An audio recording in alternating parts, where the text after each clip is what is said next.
Isang magandang araw ng linggo muli sa lahat mga kapatid at welcome po sa ating Sunday School class online sa ating pong Church ng Family Tabernacle 1 ng Malibay, Pasay sa United Pentecostal Church of the Philippines. At ipagpapatuloy po natin ang ating mga lessons. Ngayon po, araw ng Sunday ng January 3, 2021. Ang lesson po natin ay lesson 10 ng Miracles of Resurrection. Ito po ang title ng lesson para sa araw na ito at tayo po yung mananalangin para sa pagsimula ng ating pag-aaral na ito. Amen. Lord Jesus, sa pangalan mo po, Panginoong Jesus, amang makapangyarihan sa lahat, we pray and worship your name, our Lord Jesus Christ. And we pray for this lesson as we study your word. We ask, Lord Jesus, to open our hearts, our minds, and give the understanding to your word. Panginoon, sa iyong kapangyarihan, nasulat ang mga salita mong ito at dalangin namin sa kapangyarihan mo rin, Lord, ang kaunawaan. Naigawad mo po sa lahat ng magsisipakinig ng iyong salita na ito. Dalangin namin na may pag-angkin, Panginoon, na kami magtatagumpay sa anumang paghahadlang ng kaaway sa aming pong Sunday School na ito. And we claim victory, Lord, sa makapangyarihang pangalan mo. In your mighty name, Lord Jesus Christ, we pray. Amen. Thank you, Lord. At sa ating pong pasimula ng ating lesson ay pag-aaralan natin tatlo sa mga himala ng ating Panginoon ng pagbubuhay sa mga namatay, the resurrection na pine-perform ng ating Panginoong Hesus noong narito siya sa ministry niya. Amen, dito sa lupa. So we will study these three lessons that prove that Jesus is the resurrection and the life. Yan po yung fact. He is the source of all life. He is the one who breathed the breath of life into us. Siya yung nagbigay ng hininga. Kaya siya rin ang may taglay na kapangyarihan na magbalik nito sa sino man na namatay. Kaya ito po yung patunay. Amen. At lahat ng ito na mga nasa scriptures, mga kapatid, take note natin ang mga pinapatunayan ng pagpa-perform ng Panginoon ng miracles of resurrection. So take note po sa John chapter 1 verse 4. Sinasabi po doon, in Him was life, and the life was the light of men. Ang ating Panginoong Hesus po ang liwanag. Amen. Praise the Lord. At sa John chapter 11 verse 25, naroon po nakasulat, Jesus said unto her, I am the resurrection and the life. Praise God. At makikita din po natin sa Colossians chapter 1 verse 17 na and He is before all things and by Him all things consist. Tinutukoy po dito ang Panginoong Hesus. Praise God. Kaya tutunghayan natin yung unang pag-aaralan nating pagbibigay ng ating Panginoong Hesus ng himala doon sa anak ni Jairus, the raising of the daughter of Jairus. Dito po mababasa sa Matthew chapter 9 verses 18 hanggang 26 at ganoon din po sa Mark chapter 5 verses 21 hanggang 43. At naroon din po ito sa aklat ng Lucas, Luke chapter 8 verses 40 to 56. Yan po yung mga scriptures natin na reference. At dito, ang himala na ito ay sinagawa ng Panginoong Jesus doon sa Capernaum. A large crowd that gathered around Jesus while Jesus was speaking to the crowd. Noong marami ang mga nakikinig sa sinasabi ng ating Panginoong Jesus nung siya ay nangangaral, mayroong isang chief ruler of the synagogue na lumapit ng dali-dali sa Panginoong Jesus. At yung mayroon ding tao na nagsabi sa kanya at nagbalita na yung kanyang nag-iisang anak na babae, 12 taong gulang, ay malubha ang karamdaman na halos ikamatay na nung anak niyang yon. At yun nga ang dumating sa kanyang balita. At ang pangalan ng taong ito na chief ruler of the synagogue, ito si Jairus. Yun po ang pangalan niya. He prostrated himself at the feet of Jesus, imploring that Jesus would go with him and lay hands upon her that she might be made whole. Hiningi ng taong ito na sumama sa kanya ang Panginoong Hesus para puntahan yung kanyang anak na may sakit upang pagalingin. And Jesus went with Jairus, but they had not gone very far. Parating pa lang sila o papaalis papunta doon, may sumalubong na sa kanila na taong may daladalang balita na namatay na yung anak ni Jairus, ang kaisa-isa niyang anak. At yung pangangailangan dito sa sitwasyon na ito ay yung mayroong isang batang babae na 12 taong gulang na namatay. At paano isinagawa ang himala? Dito makikita natin na sa mga talata na mababasa doon, mga kapatid, sa pagdating nila sa bahay na ito ni Jairus, nakita nila punong-puno ang bahay na tinitirhan ni Jairus nung mga mourners, na mga tumatangis at mga hired mourners, na sila yung tagatangis doon sa pagkamatay ng anak na ito ni Jairus. At yung mga taong ito ay nag-iingay sa kanilang pagtatangis, at ang Panginoong Hesus ay sinabihan sila. At sabi ng Panginoon, "What are you making all this noise for?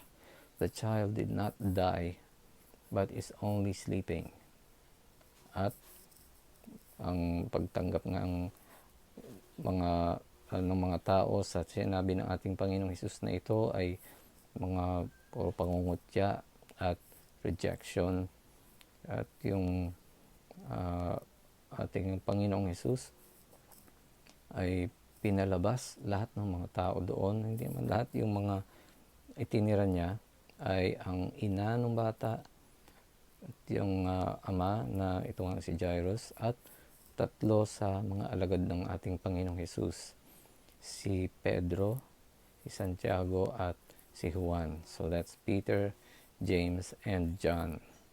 Yun po ang isinama ng Panginoong Hesus at ang mga magulang ng mga bata para puntahan ang bangkay na ito nung anak nila.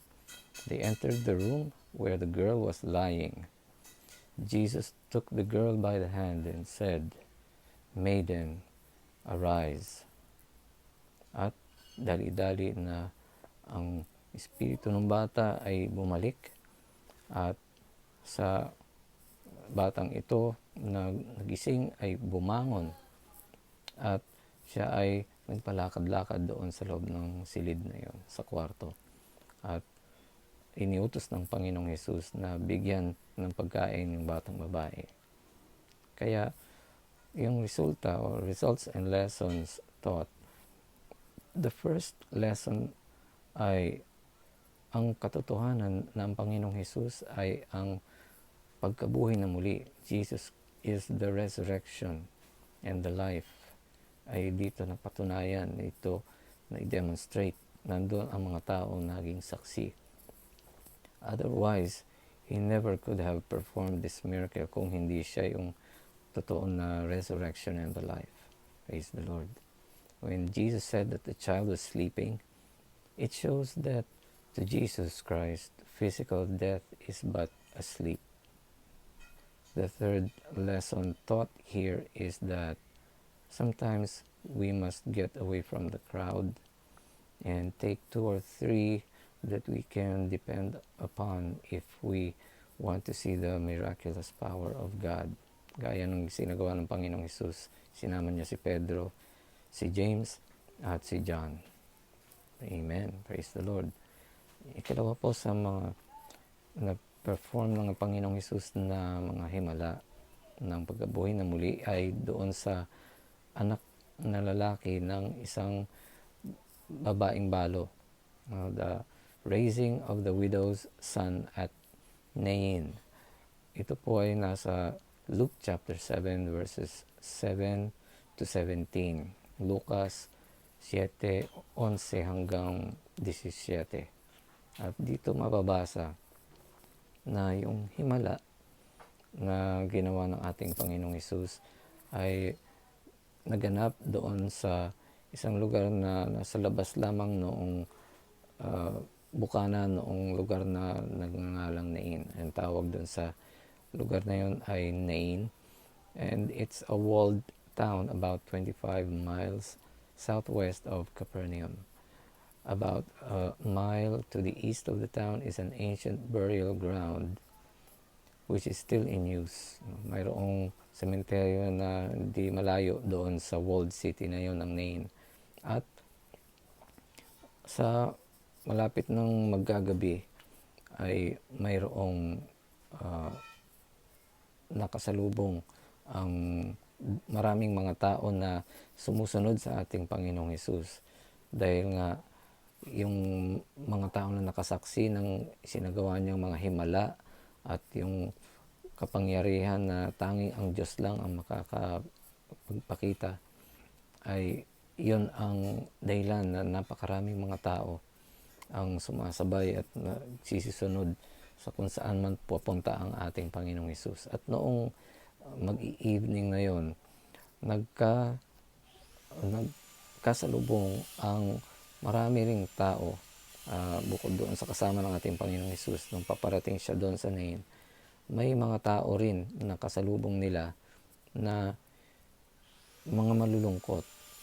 At sa unahan ay yung isang babaeng balo na ina noong namatay na pinapasan ng mga tao para dalhin doon sa sementeryo.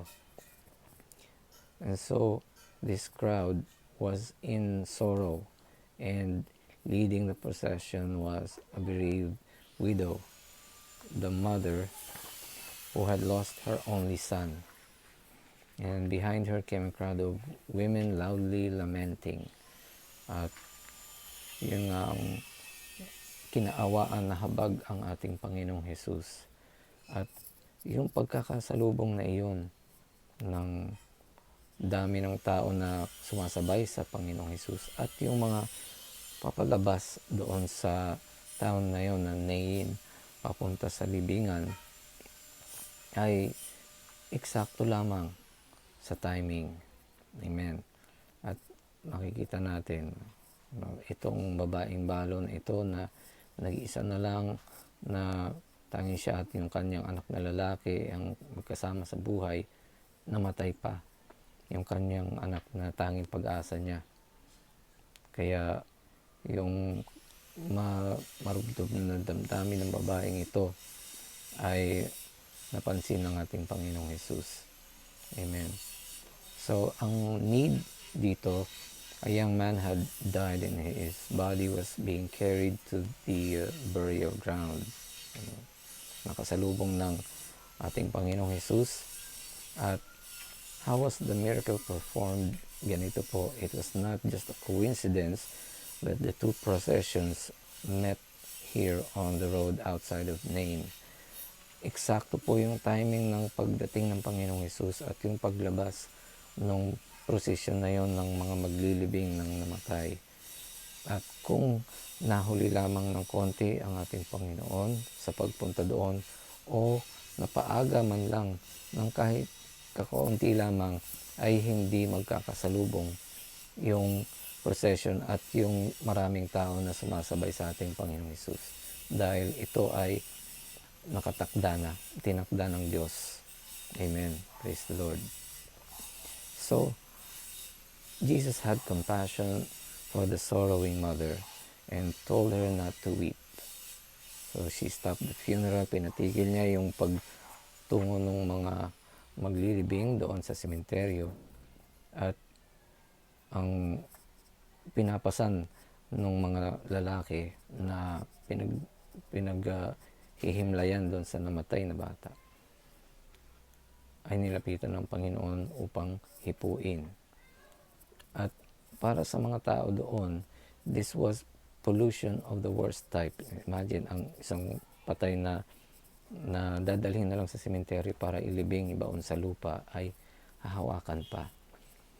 At ang mga tao na nakakita noon, they were horrified, but Jesus paid no attention to the superstitious fear that fell over the people.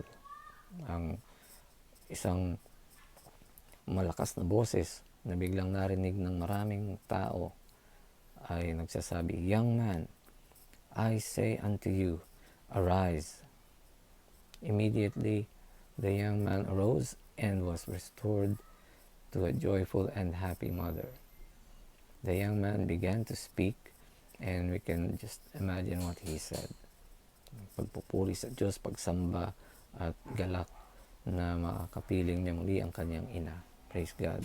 And so results and lessons taught here. This is another miracle which proves that Jesus is the resurrection and the life. It also says that Jesus could not be polluted with sorrow and death. Ang ating Panginoong Jesus ay pure, makapangyarihan, siya ay banal, at walang makapagpaparumi sa Kanya. Praise the Lord.